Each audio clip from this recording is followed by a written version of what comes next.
خوش آمدید۔ آج ہم ادب کے ایک ایسے شاہکار کی دنیا میں اتر رہے ہیں جس نے نسلوں کو آپ کہہ سکتے ہیں کہ مسحور کیا ہے۔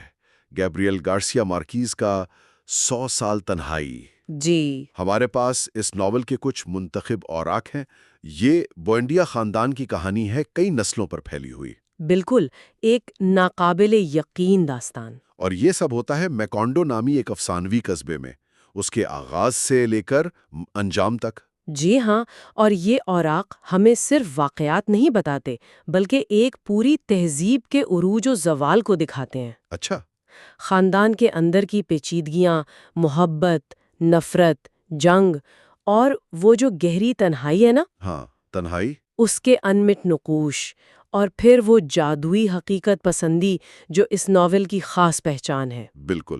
تو یہ ایک خاندان کی کہانی تو ہے، لیکن شاید اس سے کہیں زیادہ ہے، جیسے پورے بر اعظم کی روح کی عکاسی کرتی ہو۔ تو آج جو ہم یہ گہرائی میں جا رہے ہیں، اس کا مقصد ہے ان اوراق سے بوئندیا خاندان کی نفسیات کو سمجھنا۔ جی ان کی زندگیوں میں وہ جو عجیب پیٹرنز بار بار آتے ہیں، ہاں، وہ دہرائے جانے والے نمونے۔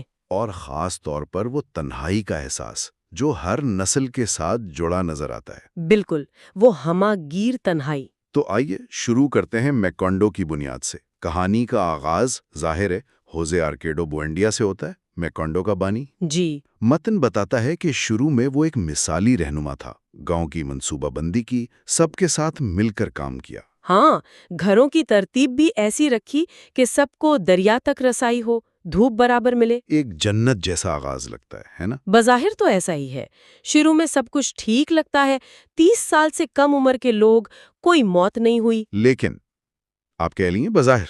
جی، کیونکہ اس مثالی تصویر کے پیچھے ایک سایہ ہے، ایک قتل کا سایہ۔ اچھا۔ ہوزے آرکیڈو بوئنڈیا نے پروڈیونسیو ایگیلار نامی ایک شخص کو قتل کیا تھا، ایک جھگڑے میں۔ اوہ۔ اور اسی کے بھوت سے بچنے کے لیے، اس سے فرار حاصل کرنے کے لیے وہ یہ سفر کرتا ہے اور میکانڈو کی بنیاد رکھتا ہے۔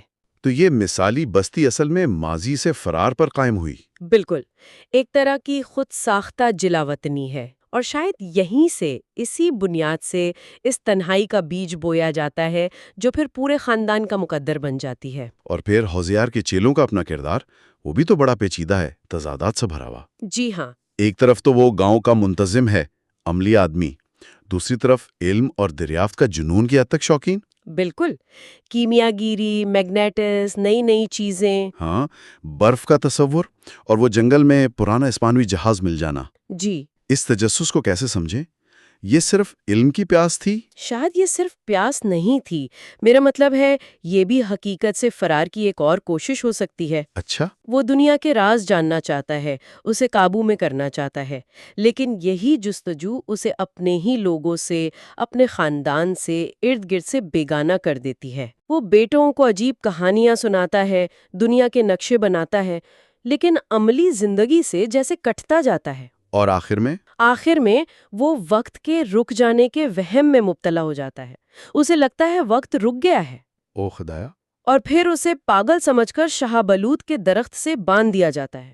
یہ تو بہت المناک انجام ہوا، علم اور جنون کے بیچ توازن کھو دینا۔ بالکل، حقیقت سے رشتہ ہی ٹوٹ گیا۔ اور اس کے بالکل مقابلے میں اس کی بیوی اور صلح، وہ تو جیسے زمین سے جڑی حقیقت کی علامت ہے۔ جی ہاں، بالکل برعکس، مضبوط، عملی، خاندان کو جوڑ کر رکھنے والی طاقت۔ جب ہوزے آرکیڈو اپنی ہی دنیا میں گم ہے اور صلح گھر چلا رہی ہے، جی، وہ مٹھائی کے جانور بنا کر بیچتی ہے، کاروبار کرتی ہے، گھر کو بڑھاتی ہے، وہ صحیح معنوں میں خاندان کی ریڑھ کی ہڈی ہے۔ وہ صرف پالتی نہیں، وہ سمجھتی بھی ہے، شاید خاندان کی تاریخ کو۔ بہت خوب کہا آپ نے، وہ سمجھتی ہے، وہ ناموں کی تکرار کو نوٹ کرتی ہے، ہوزے آرکیڈو، اوریلیانو۔ ہاں، یہ نام بار بار آتے ہیں۔ اور وہ ان ناموں سے جڑی قسمتوں کو بھی محسوس کرتی ہے۔ اسے خاندان پر ایک نحوست کے سائے کا احساس رہتا ہے۔ وہ سور کی دم والے بچے کا خوف۔ جی، خاص طور پر وہ خوف کہ ناجائز رشتے سے ایسا بچہ پیدا نہ ہو جائے۔ یہ صرف توہم پرستی نہیں لگتی۔ تو کیا ہے پھر؟ شاید یہ تاریخ کے خود کو دہرانے کا احساس ہے کہ خاندان اپنی ہی غلطیوں کے چکر میں پھنسا ہوا ہے۔ اس کی لمبی عمر، یہاں تک کہ اس کا اندھاپن بھی اسے وقت کے اس گول چکر کو محسوس کرنے سے نہیں روک پاتا، وہ جیسے تاریخ کو چلتا پھرتا دیکھتی ہے۔ واہ، اچھا، پہلی نسل کے بچے، ان کی کہانیاں بھی تو کم عجیب نہیں؟ جی بالکل، بڑا بیٹا ہوزے آرکیڈو جسمانی طور پر باپ جیسا طاقتور مگر تخیل سے خالی۔ اور اس کی موت بھی پراسرار حالات میں ہوتی ہے؟ جی، پھر اوریلیانو جو بعد میں کرنل بنتا ہے، شروع میں بالکل خاموش طبع، باپ کی طرح ورک شاپ میں گم رہنے والا۔ اور بیٹی امارنتا؟ امارنتا، اس کی کہانی تو حسد، ٹھکرائی ہوئی محبت اور خود چنی ہوئی تنہائی کی ہے۔ وہ پیترو کرسپی اور کارنل مارکیز دونوں کی محبت ٹھکرا دیتی ہے۔ جی، اور پھر عمر بھر ہاتھ پر سیاہ پٹی باندھ کر رہتی ہے، ایک دائمی سوگ۔ یہ رقابتیں، یہ ٹھکرائی محبتیں، یہ بھی خاندان کی الجھنوں کا حصہ ہیں۔ بالکل، اور پھر ریبیکا کی آمد کو نہ بھولیں، وہ یتیم بچی۔ ہاں، جو ہڈیوں کی تھیلی کے ساتھ آتی ہے اور مٹی کھاتی ہے۔ جی، وہ خاندان میں ایک اور پیچیدگی لاتی ہے، اس کا پیترو کرسپی سے تعلق، پھر اماریننتا کی رقابت۔ وہ محبت کا تکون۔ ہاں، اور آخر میں اس کی شادی بڑے خوزے آرکیڈو سے میں جاتی ہے۔ یہ سب خاندان کے اندرونی خلفشار اور جذباتی تنہائی کو اور گہرا کرتا ہے۔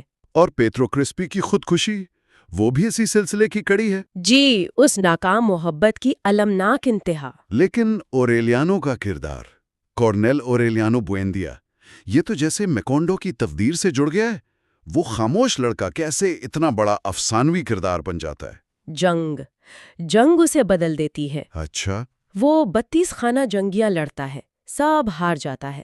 یہ بھی عجیب بات ہے، 32 جنگیں لڑیں اور سب ہاری؟ جی، جنگ اسے باہر سے تو ایک ہیرو، ایک لیجنڈ بناتی ہے، لیکن اندر سے وہ بالکل کھوکھلا ہو جاتا ہے۔ اس کے 17 بیٹے، سب کا نام اوریلیانو، ہاں، اور سب کے ماتھے پر وہ راکھ کی صلیب کا نشان۔ اور وہ سب ایک ہی دن پراسرار طور پر قتل کر دیے جاتے ہیں۔ جی، یہ سب جیسے اس کی اپنی ذات کا بے معنی پھیلاؤ ہے جو آخرکار فنا ہو جاتا ہے۔ جنگ اس سے کچھ چھین بھی لیتی ہے۔ ہاں، اس کی خاص صلاحیت، پیش بینی کی صلاحیت، وہ کمزور پڑ جاتی ہے۔ وہ اتنا تنہا ہو جاتا ہے کہ اپنے ہی ساتھیوں پر بھروسہ نہیں کر پاتا، یہاں تک کہ اپنے دوست جنرل مونکاڈا کو بھی جنگی عدالت کے ذریعے موت کی سزا دیتا ہے۔ تو طاقت اور شہرت نے اسے اور زیادہ تنہا کر دیا۔ بالکل، وہ اقتدار کے نشے میں، جنگ کی بے رحمی میں اپنی انسانیت کھو بیٹھتا ہے۔ اور جنگ کے بعد جب وہ میکونڈو واپس آتا ہے تو وہ دنیا سے مکمل طور پر کٹ جاتا ہے۔ وہ سونے کی مچھلیاں بنانے والا کام؟ جی، خود کو ورک شاپ میں بند کر لیتا ہے، سونے کی چھوٹی مچھلیاں بناتا ہے، انہیں پگھلاتا ہے، پھر بناتا ہے، ایک لامتناہی بے معنی چکر۔ یہ اس کی زندگی کی بے معنویت کی علامت ہے؟ بالکل، اور وقت کے اسی چکر کی آخر میں اس کی موت بھی مکمل تنہائی میں ہوتی ہے۔ کہاں؟ اسی شابلوت کے درخت کے نیچے، جہاں کبھی اس کا باپ بندہ تھا۔ یہ تو جیسے وراثت ہو تنہائی کی، بوندیا مردوں کی۔ لگتا تو ایسا ہی ہے۔ اچھا، میکونڈو ہمیشہ الگ تھلگ تو نہیں رہتا؟ ترقی آتی ہے، ریل گاڑی، بجلی، سینما۔ جی، اوریلیانو ترستے ریل گاڑی جاتا ہے، قصبہ بدلنے لگتا ہے۔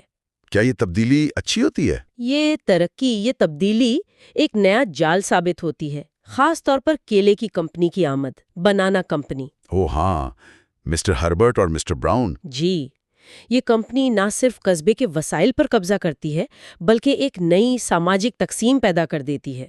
مقامی اور غیر ملکی۔ ہاں، حاکم اور محکوم، وہ دریا کا رخ بدل دیتے ہیں، مقامی ثقافت کو جیسے رون ڈالتے ہیں۔ اور پھر وہ واقعہ، مزدوروں کی ہڑتال۔ جی، اور اس کے بعد وہ ہولناک قتل عام، جس کا ذکر ہوزے آرکیڈو سیگوندو کرتا ہے۔ 3000 سے زیادہ لوگ اسٹیشن پر مار دیے جاتے ہیں، لاشوں سے بھری ٹرین۔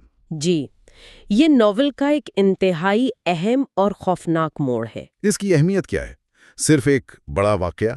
نہیں، یہ صرف ایک واقعہ نہیں ہے، یہ تاریخ کیسے لکھی جاتی ہے یا مٹائی جاتی ہے اس پر ایک سوال ہے۔ کیسے؟ ہوزے آرکیڈو سیگوندو، جو اس قتل عام کا واحد گواہ بچتا ہے، اس کی بات پر کوئی یقین نہیں کرتا۔ کوئی بھی نہیں؟ سرکاری طور پر اعلان کر دیا جاتا ہے کہ ایسا کچھ ہوا ہی نہیں، سب جھوٹ ہے۔ وہ کہتا ہے 3000 لوگ مرے، حکومت کہتی ہے کوئی نہیں مرا، کوئی ہڑتال نہیں ہوئی۔ یہ تو اجتماعی یادداشت کو مٹانے والی بات ہوئی۔ بالکل، اریجر آف کلیکٹیو میموری، سچائی کو دبانے کی، تاریخ کو مسخ کرنے کی لرزہ خیز مثال۔ اور ہوزے ارکیڈو سیگوندو کا کیا بنتا ہے؟ وہ باقی زندگی میلکیڈیز کے کمرے میں گزار دیتا ہے، ان پراسرار نسخوں کو سمجھنے کی کوشش میں۔ دنیا اسے پاگل سمجھتی ہے کیونکہ وہ اس سچائی پر قائم رہتا ہے جسے باقی سب نے بھلا دیا یا ماننے سے انکار کر دیا۔ یہ تو بہت طاقتور استعارہ ہے، طاقتور طبقہ تاریخ لکھتا ہے۔ جی، اور مظلوم کی آواز دبا دی جاتی ہے۔ اس قتل عام کے بعد وہ بارش، تقریباً 5 سال تک مسلسل بارش، جی، وہ لامتناہی بارش۔ وہ کیا تھی؟ کوئی سزا، صفائی یا بس زوال کا آغاز؟ شاید تینوں چیزیں۔ وہ بارش میکونڈو کو جیسے دھو ڈالتی ہے لیکن تباہی کی طرف لے جاتی ہے۔ گھر ٹوٹ پھوٹ جاتے ہیں، خوشحالی ختم ہو جاتی ہے۔ یہ قصبے کے سنہرے دنوں کا اختتام ہے اور آخری انجام کی تیاری۔ اور اسی دوران اورسولا بھی مر جاتی ہے۔ جی، خاندان کی تاریخ کی سب سے طویل گواہ، اندھی ہونے کے باوجود سب کچھ محسوس کرنے والی۔ اور وہ جڑواں بھائی اوریلیانو سیگوندو اور ہوزے آرکاڈو سیگوندو، وہ بھی اسی زوال کے دور میں ایک ہی دن مرتے ہیں۔ اور ان کے تابوت بھی بدل جاتے ہیں۔ ہاں، یہ بھی تقدیر کا عجیب کھیل ہے، شناخت کا الجھاؤ۔ اور ریمیڈیوس دی بیوٹی، اس کا آسمان پر اڑ جانا، وہ تو بالکل ہی الگ ماورائی قسم کا واقعہ ہے۔ ریمیڈیوس دی بیوٹی، وہ جیسے اس دنیا کی تھی ہی نہیں، وہ معصومیت اور پاکیزگی کی علامت ہے جو میکونڈو کی پیچیدگیوں اور گناہوں میں یوں کہیں کہ فٹ نہیں بیٹھتی۔ اس کی خوبصورتی مردوں کو دیوانہ بناتی تھی، مار دیتی تھی۔ جی، کیونکہ دنیا اسے سمجھ نہیں پاتی تھی۔ اس کا وہ چادروں میں لپٹ کر آسمان پر اڑ جانا شاید یہ علامت ہے کہ کچھ چیزیں اس دنیا کی حقیقت سے بالاتر ہے۔ یا یہ کہ میکونڈو اپنی معصومیت پوری طرح کھو چکا تھا۔ یہ بھی کہہ سکتے ہیں، بالکل۔ اچھا، اب آتے ہیں کہانی کے اختتام کی طرف۔ آخری نسل، اوریلیانو بابیلونیا اور اس کی خالہ امارنتا اور سولا۔ جی، اوریلیانو جو ملکیدیز کے نسخوں کو سمجھنے میں لگا ہوا ہے، اور امارنتا اور سولا جو بیلجیم سے واپس آتی ہے، نئی پرجوش گھر کو دوبارہ زندہ کرنے کی کوشش کرتی ہے۔ اور ان دونوں کے درمیان شدید محبت پیدا ہوتی ہے۔ وہ محبت جس کی شاید خاندان کو ایک صدی سے تلاش تھی۔ ہاں، وہ ایک جنونی مکمل محبت ہے، ایسی جو خاندان میں پہلے نظر نہیں آئی تھی۔ لیکن یہی محبت خاندان کی تباہی کا سبب بنتی ہے۔ کیونکہ یہ ایک ممنوعہ رشتہ ہے، خالہ اور بھتیجے کا۔ اور ان کا بچہ سور کی دم کے ساتھ پیدا ہوتا ہے، اور رسولہ کا وہ پرانا خوف، وہ پیشن گوئی سچ ثابت ہوتی ہے۔ امارنتا اور رسولہ بچے کی پیدائش کے بعد مر جاتی ہے۔ جی، یہ محبت بے وقت خاندان کی سب سے بڑی آرزو کی تکمیل بھی ہے اور اس کی حتمی سزا بھی۔ اور آخر میں اوریلیانو اکیلا رہ جاتا ہے، بچہ چونٹیوں کا لقمہ بن جاتا ہے۔ جی، مکمل تنہائی۔ اور تب وہ ملکیڈیز کے نسخوں کا راز پا لیتا ہے۔ وہ کیا تھے آخر؟ وہ نسخے، وہ بویندیا خاندان کی 100 سالہ تاریخ ہی تھے جو پہلے سے لکھی جا چکی تھی، سنسکرت میں۔ پہلے سے؟ مطلب سب کچھ لکھا ہوا تھا؟ جی، ہر واقعہ، ہر کردار کا انجام، یہاں تک کہ یہ لمحہ بھی کہ اوریلیانو انہیں پڑھ رہا ہے، سب اس میں درج تھا۔ تو جیسے ہی وہ آخری سطر پڑھتا ہے، آخری سطر، خاندان کے پہلے فرد کا درخت سے بندھنا اور آخری کا چیونٹیوں کے ذریعے کھایا جانا، جیسے ہی وہ یہ پڑھتا ہے ایک طوفان اٹھتا ہے اور میکونڈو کو صفحہ ہستی سے مٹا دیتا ہے، ہمیشہ کے لیے۔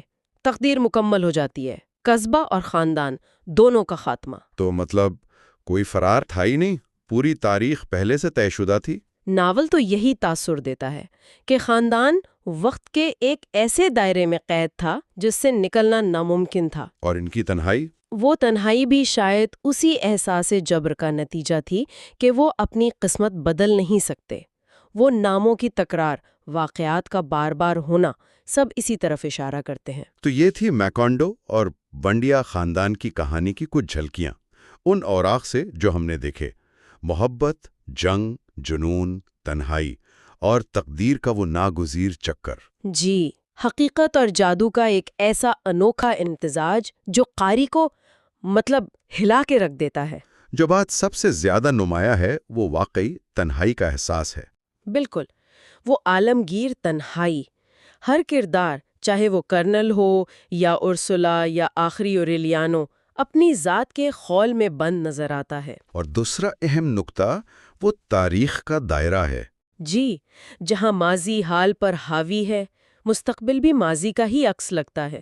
شاید میکونڈو کی مکمل تباہی ہی اس چکر کو توڑنے کا واحد راستہ تھی۔ بالکل، اور یہ ہمیں اس سوال پر چھوڑ جاتا ہے سوچنے کے لیے، کیا خاندانوں کی، قوموں کی تاریخیں بھی ایسی ہی دائروں میں گھومتی ہیں؟ کیا ہم اپنی اجتماعی یادداشت، اپنی وراثت کے بوجھ تلے انجانے میں ماضی کی غلطیاں دہراتے رہتے ہیں؟ کیا اس چکر سے نکلنے کا کوئی راستہ ہے؟ یہ واقعی ایک گہری سوچ ہے جو 100 سال تنہائی پڑھنے کے بعد دیر تک ساتھ رہتی ہے۔